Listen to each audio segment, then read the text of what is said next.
But we need to move on. We have got Costa Cruises coming up next. Let's have a little look at Costa Cruises themselves. Again, another great brand. Yeah, it's, you know, Costa, it's got that style, it's got that panache of Italian. Yes, it has. This is a fantastic cruise line, they do this well. But value, I cannot believe, 25 nights at less than £40 per person per night. This is amazing value. Crazy, really is amazing value. Great itinerary as well. 25 nights? Yeah.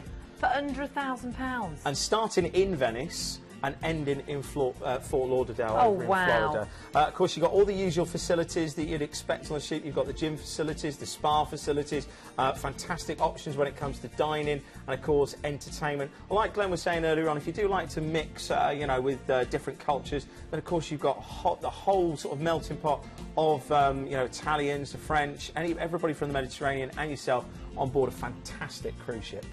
I am absolutely amazed that we get 25 nights on board this amazing ship for under £1,000. So from £39 per person per night. Yeah. Could you stay at home for that price? Well, I couldn't stay in Peterborough for that exactly.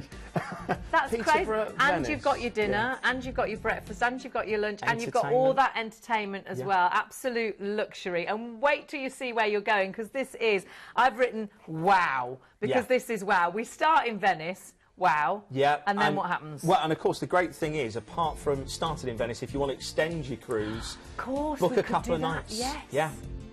That's why Planet Cruises are so good. So I could do with a couple of nights extra in Venice. If you haven't done Venice before, then definitely have a couple of days just to ease yourself in. Going to start off in Bari in Italy. Now, this is a beautiful old town, and Vecchia is definitely worth a visit. Just on the cliffs there, you can see the beautiful old architecture.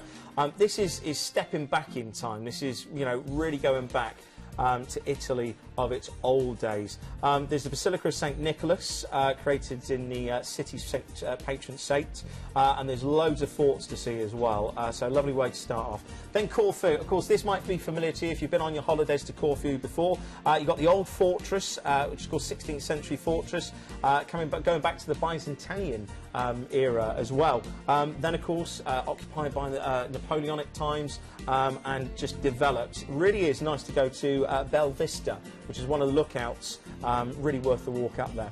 Then you're going to go to Malta. Now, Valletta, this is one of my most memorable ports. I can remember sailing into Gibraltar and then sailing into Valletta, and the contrast and difference. Yeah. The sandstone around you is amazing. I can remember sitting out on the back of the ship up at the aft end, having breakfast and seeing this wonderful port. It really is. Amazing. Of course, history is a very strong thing here. Love Malta. Yeah, definitely. Great for shopping as well. Then we're on to Naples. Now, of course, we touched on Naples earlier on. Of course, great for pizza, great for coffee as well. So if you do like your coffee, go for an espresso, but I just warn you, it's not an espresso as you know it They here. really are espresso. Oh, it's strong. Then you're on to Savona. Now, this is a great place, lovely little town, but of course, you can go from here onto places like Monte Carlo. You've also got Portofino and Genoa just down the road as well. So if you do want to do a little bit of exploration, then you can do. Then we're on to a biggie. This is a fantastic port. Casablanca. Now, this is one of the ports that I haven't been to, but instantly I want to spend the day here, and this is what would want to draw me on one of these cruises. Of course, Playa de Gan, Sam, this is the home of the film of Casablanca, and wonderful, wonderful markets. You've got the Boulevard de Paris, you've got the Cathedral of Sacré-Cœur, and of course you've got that wonderful mix of cultures, East meets West. You know, definitely worth going out here in Casablanca. Wonderful stop. Then you go in for a lovely relaxing day at sea, and then across to Lanzarote. Now, of course, this is a nice little stop up before you do your transatlantic. We've got Tenerife as well. I'll touch on Tenerife. Of course, Lanzarote, you've got the Mountains of Fire, Mountain del Fuego, and of course, plenty of water sports. It really is a great place that if you do want to ease into your cruise with a little bit of beach bathing and water sports, definitely go there. Then Santa Cruz, this is your shopping port for the Canaries.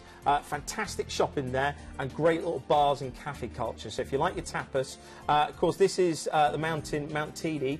You can go here to the mountain park. Great for whale watching and dolphins as well. Loro Park is a good one for families as well. So if you do want to take the kids, then great shows there. Then you've got 6 days at sea. Now this is a transatlantic. Great thing about this, from Tenerife to Antigua, of course, you're actually gaining that hour every night. Oh, gosh. So that's one thing that we don't always talk about, but you get an extra hour every night. So we're getting younger. As not we get quite. there. Not I quite. like that. Well, I think I need to book this. If I go on it a lot, do you think things could happen? The only thing I would say is when you get to midnight, of course, it's actually 1 o'clock. So time to go to bed. Turn into a pumpkin. Yeah. Anyway, Antigua, there is a beach for every day of the year in Antigua. It is just an amazing island. This is the Caribbean. You've had the Mediterranean at the beginning of your cruise, and now so amazing. I can't point out again. We're in the Caribbean for less than £40 a night. Crazy, crazy. It really is brilliant. Anyway, you've got Antigua, then you're going to go to Catalina Island. This is a rarity. We go in here a lot in the daytime, but it's very rare that you have an overnight on board. And of course, that's Dominican Republic for Casa de Campo. Fantastic that you've got an overnight here. I've never heard of that, so that's great. Brilliant to have water sports, but of course the fact that you've got an overnight in port really is fantastic to have that. Then, of course, you're into Casa de Campo and then on to Grand Turk. It's like paradise. This is where Christopher Columbus actually set foot. This is the first island in the Americas. I wouldn't have told anybody else about it, would you? No. I'm like, no, this is mine. I know, but we wouldn't know about it now. No, that's true. So this is fantastic historical, but as you can see, the beaches, you've got to go to Gibbs Bay and Governor's Beach, two of the best. White sand and blue sea.